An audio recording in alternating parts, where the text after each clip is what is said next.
Hi there, and welcome to this short tutorial about Chaturanga. And this is a pose that, I'm not going to lie to you, is not easy to do, especially for women because it needs so much upper body strength. But this is what we've been kind of working towards through this series for upper body strength. And this is just a tutorial for you to practice. But then there's also going to be a full practice that goes with it, and that will revolve around Chaturanga and upward facing dog. So I've got another short tutorial on upward facing dog, and so it might be nice to do both of those tutorials together or just mix and match them all around. So it's a pose that instead of load bearing on the upper body with straight arms, now we're going to do it with bent arms. So it's different, and I'm just going to we're going to start by warming up the wrists and the shoulders and sort of the arms and everything.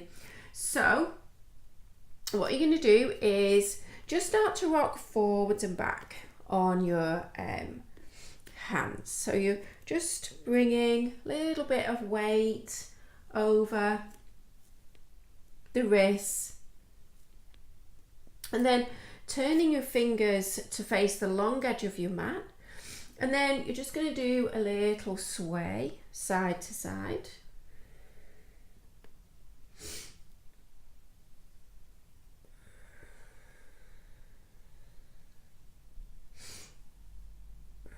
And then from here, you're going to turn your fingertips towards your knees, and then you're just going to rock forwards and back so that the heels of your hands just lift away from the floor. And this is more stretching out the fingers, but it's all part of it. It's all important.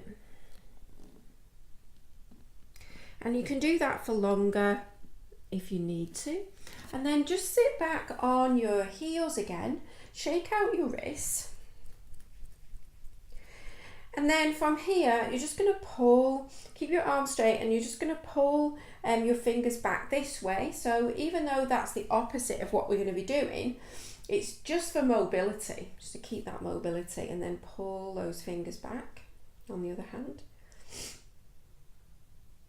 Lovely. And then from here, you're going to start to bring some more weight over the wrists. So spread your fingers out, rock the weight forwards towards the front of your hand, so you're not dumping all the weight into your wrists. And then start to circle your hips.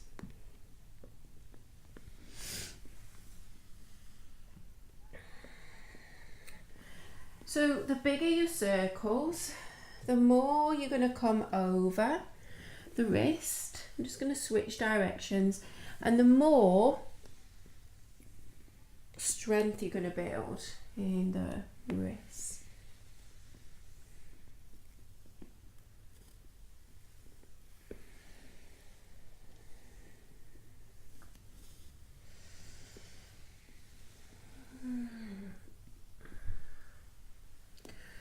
Okay, so we classically come into Chaturanga from plank pose.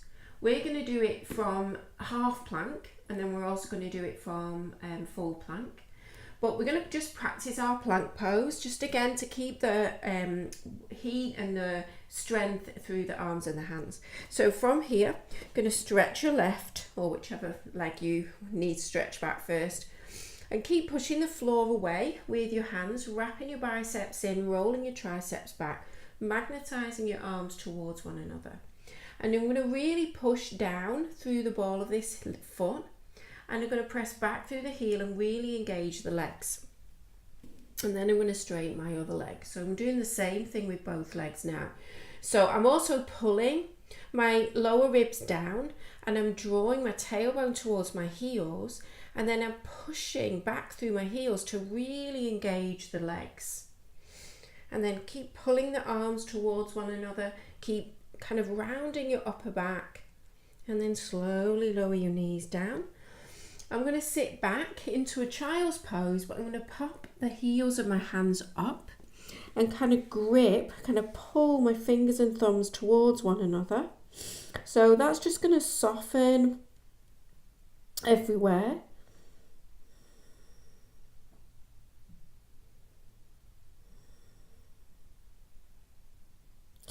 And then from here, I'm just going to slide onto my belly.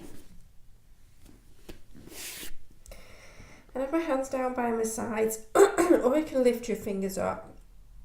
Push your feet down, engage your legs, squeeze around your sit bones, get a little bit of core engagement, and then just a few little pulses.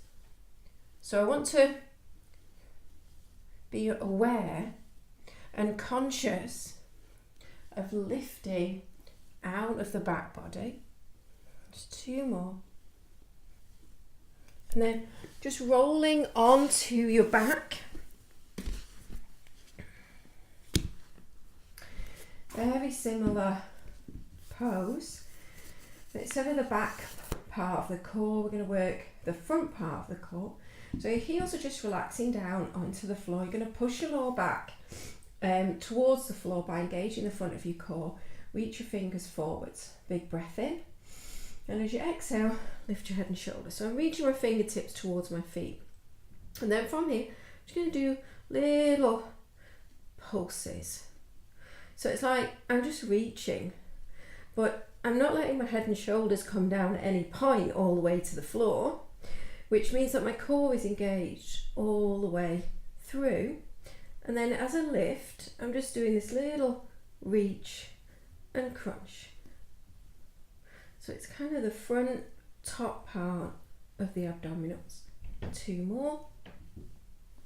And release. And then take your legs straight up. So you can do more core work if you want to prepare you for your chaturanga, but I'm going to put your heels and my feet up, relax my arms, and then pull my lower back to the floor. And then each time I exhale, I'm just going to do a little lift.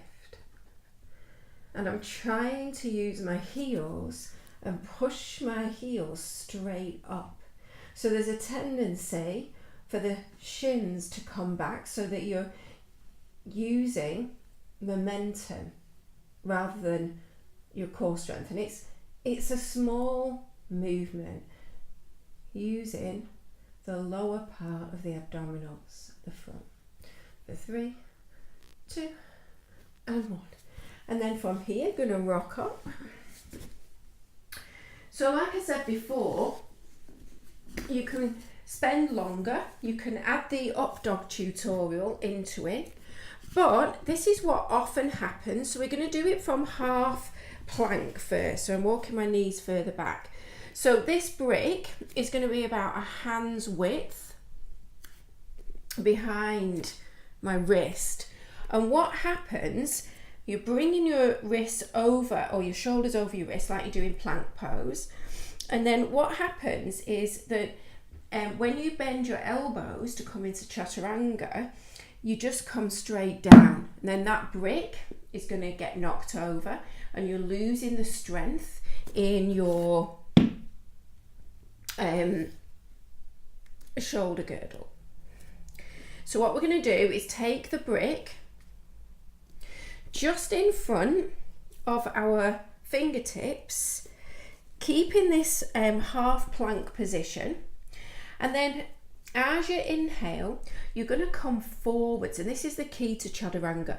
So you're going to come forwards, and then as you bend your elbows back, you can rest your shoulder on the brick, and then use your back body strength to bring you back up again. And then you can have a little rest in child's pose if you want to, and like lift the heels of your hands, or just do a few one after the other, and you can use 2 bricks so that you can get both shoulders and you know that both shoulders are level. So from here, you inhale, come forwards, keep that alignment with the arms, keep pushing the floor away. Exhale, elbows go straight back behind you so your shoulders can come down onto your bricks. And then inhale, come back up. and exhale. Sit back a little bit. So we're just going to do a couple more of those. So you're inhaling, using the front of your core to lift you away from the floor, and then keeping the lower back protected. So you're coming forward, so over your wrists, and maybe even your shoulders coming over your fingertips. And then as you exhale, you're going to lower down. And then inhale, use your back body to come up. And then sit back. Okay, so we're going to have one more round where we come from full plank pose to Chaturanga and then to upward facing dog. So bringing your hands, so your index fingers face forwards, your pointer fingers, you're hugging your arms in. You definitely want your hands to be shoulder width apart. Just move my hair out of the way. Hug your arm bones in, and then come up to your plank pose. So you really want your legs to be helping you here. You're pushing the floor away, and you want your heels to be pushing back, and your legs are really, really engaged. And then you're going to inhale, come forwards. So I'm on the tips of my toes, and then exhale, lower down, and then inhale into upward facing dog.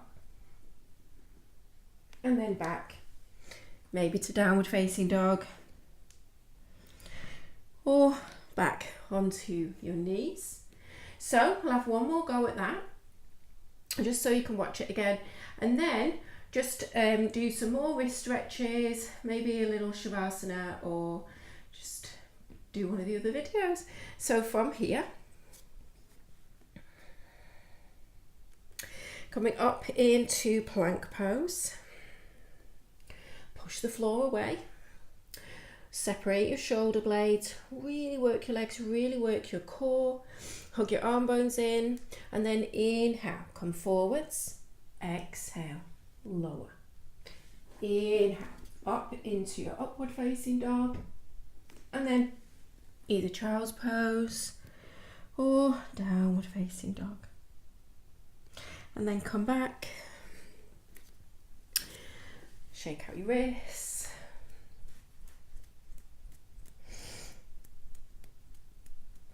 so I hope that is something that will be helpful for you to practice, not just now but at any point, but certainly on this lead up that we've got now to practicing Chaturanga and putting it into more of our flows and whatever they may be. So thank you very much for watching and for allowing me to be your guide through that, and I'll see you on the next video.